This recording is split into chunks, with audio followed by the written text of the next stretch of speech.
शीर की खेवट में आके पैसा जमीन करने का अधिकार कोर्ट को है, तहसीलदार को नहीं है। संघर्ष जब तक जन्म नहीं लेता कोई किसी ने नहीं पूछता, और जब संघर्ष बड़ा होना लाग जे है उस परिवार के रिश्तेदारों तक को सरकार फैलिया होगी, लड़ाई थोड़ी बड़ी होगी। थोड़ा सोच के यह नाम कालियो हाथ प्रदर्शन कर दिया मुसलमान मंजी की, और जिस दिन हम जीतेंगे तो पानीपत का इतिहास है वह तो फिर चीजें बदलिया करें। पानीपत में जो जीत गया, चलो सारे भाई हैं, इसमें कोई दिक्कत नहीं, सारा हरियाणा भाई है, प्रदेश के सारे किसान भी भाई हैं।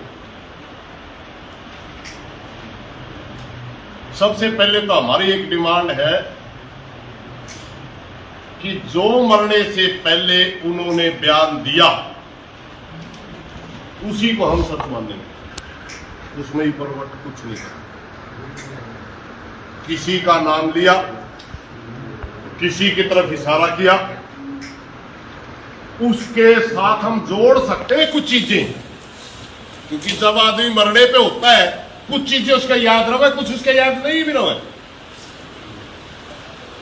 उन्होंने ये तो बता दिया वह फलाना आदमी ने तेल छिड़का उस आग ला दी, लेकिन साजिश किस किस की थी उसको उजागर करना हमारा काम है। हम किस लिए शीर की खेवट में आके पैसा जमीन करने का अधिकार कोर्ट को है, तहसीलदार को नहीं है। सक्षम कोर्ट सिविल कोर्ट में जाके फैसले होते हैं। डीसी तक भी वैसे सक्षम तो है मगर वो करते नहीं, सिविल सूट में जाना पड़ता है अगर किसी की जमीन का बंटवारा वगैरह करना हो। उनको कब्जा किस आधार पे तहसीलदार दिलवा रहा था, दोषी तो वो भी है। उसकी जो जमीन के जिसके ऊपर वो काबिज था और उसको दूसरी जमीन कह दी गई कि ये आपकी जमीन है, वो फला आपकी जमीन है, ये अधिकार तहसीलदार को है ही नहीं। ये सिविल कोर्ट का मामला है, वो सभी स्टेक होल्डरों के बयानों के ऊपर है। सिविल सूट में सबके बयान हुए, सारे अपने अपने वकील के खड़े करा, बहस हुए, उसके बाद किसको कहां कितनी भूमि दी जाती है ये फैसला इतना आसान नहीं जितना ये सोच रहे थे। 51 आदमी बताए इसमें खेवट में हिस्सेदार, और अचानक है उस भूमि के ऊपर है जिसने जमीन बेच दी वही काबिज कर दिया। सीधा सा खेल है भाई, मामला थोड़ा सा बड़ा है। तहसीलदार के ऊपर भी किसी का प्रेशर होगा, वरना अपनी नौकरी को यूं में खतरा बनेगा। हमारी नजर में वो भी दोषी है, और आज तक में मुझे लगता है कार्रवाई भी नहीं हुई होगी, क्योंकि अगर कार्रवाई होती तो भाईचारा क्यों इकट्ठा होता। तो वो कहीं न कहीं सारा का सारा सिविल प्रशासन सरकार के नीचे दबा हुआ।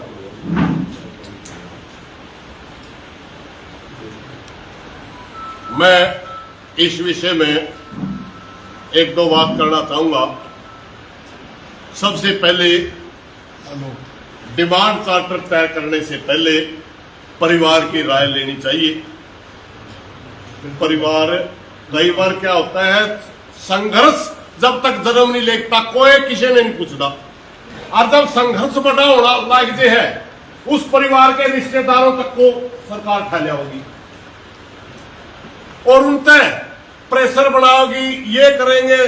एक छोटी सी 2-3 घर पर बंदी मारा गया,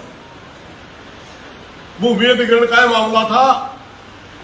मारे को कहा गया हम किसी भी कीमत पर इस जमीन देंगे नहीं, फतेहबाद का मामला है। हमने डीसी दबा दिया, कोई कब्जा नहीं दिया, बाहर बाहर के लोग तंबू गाड्डे बैठे रहते, सारे चेक पकड़ गई। कड़वी सी बात है, सच्चाई बताओ, वो दबाव बढ़ता है। सबसे पहले हमारी डिमांड क्लियर होनी चाहिए कि हमें चाहिए क्या, हमें सर्विस चाहिए, कितना कंपनसेशन चाहिए, किन किन लोगों के खिलाफ कार्रवाई चाहिए, ये सारी चीजें क्लियर हो। और जब हमारे पास ये सारी चीजें क्लियर हो तो आपका साथ देने के लिए आज पूरा हरियाणा तैयार खड़ा है। दूसरी, स्थानीय लोगों को लेकर के कमेटी बनाओ।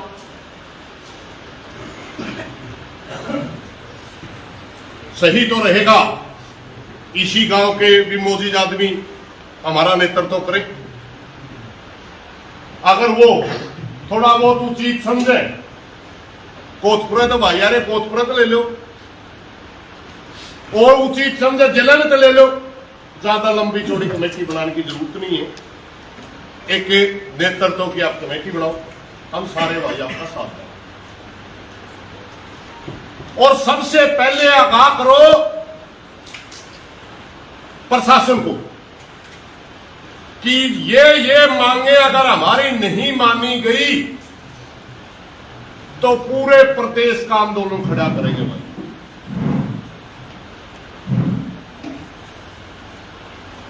जहां तक किसान संगठनों की बात है, सारा हिंदुस्तान का भाईचारा आपका दलाल में तैयार है, कोई फर्क नहीं। पंचायत कराए, पंचायत में भी आ जाएंगे। मगर मेरी अपनी सोच यह है कि सबसे पहले हम इस क्षेत्र में से ज्यादा संख्या में भाइयों को इकट्ठा करके एक बार डीसी को लिखित में अपनी डिमांड देनी चाहिए। डीसी का अपना प्रदर्शन करना चाहिए और उसके बाद सीधी वहां से, मतलब प्रदर्शन करके घर जाना नहीं है, सीधी वहां से अगर हमारा प्रशासन सुनाई नहीं करता तो सीधी जगह निश्चित करके ये बता देना चाहिए उड़े कुंटा गाइड के बैठा है, मैं सुना नहीं। और फिर पंचायतें भी होंगी, नहीं सुनी गई तो रोड पे भी जावांगे, नहीं सुनी गई तो रेल पे भी जावांगे। वो फिर आगे की रणनीति वो कमेटी करेगी फैसले। और जो कमेटी बने उसके द्वारा एक लेटर जारी हो। मैं नंबरदार जी से प्रार्थना करूंगा, कोतपुरा से बैठे हैं भाई तय, हमारी खाप में हमने संगठन नहीं बना रखा, संधु खाप में हम चलाते हैं, एक दिन का प्रधान बनावा। जिस दिन का प्रधान जी आप ये अथराइज हो, लेटर दो सारे संधुआ में, लेटर बांटना हमारी जिम्मेवारी, सारे भाइयों ने लियावांगे। आपकी पंचायत में भी शामिल कराएंगे, प्रदर्शन में भी शामिल, क्योंकि भाई जी उस खाप का सम्मानित आदमी, सारा भाईचारा है। और एक बात और क्लियर है भाई, लड़ाई थोड़ी बड़ी होगी, थोड़ा सोच दिया। यह नाम लाकर कालियो हाथक में अपना प्रदर्शन कर दिया, उदन मांग मंजेगी, अपन धरना ला दिया उदन मांग मंजेगी, अपन बड़ी पंचायत कर दी उदन मांग मंजेगी। जिसके अंदर इतनी ताकत है कि सरेआम खेत के मालिक को आग लाके जला दे, उसका पास बैक भी पाओगी, संघर्ष लंबा भी चल सकता है। मगर इसका अगर संघर्ष लंबा चलेगा हम जीतेंगे जरूर, क्योंकि हम अन्याय के खिलाफ लड़ रहे हैं। और जिस दिन हम जीतेंगे तो पानीपत का इतिहास है वह अड़ते, तो फिर चीजें बदला करें। पानीपत में जो जीत गया उसे का हाथ बहुत हो। ये सरकार का 11 CID तंत्रवाई बैठा हुआ सुन दो भाई, सैनी साहब से बता दो जाके, क्योंकि सरकार की आंख नाक कान CID वाले हो, अपने तंत्र में बता दो।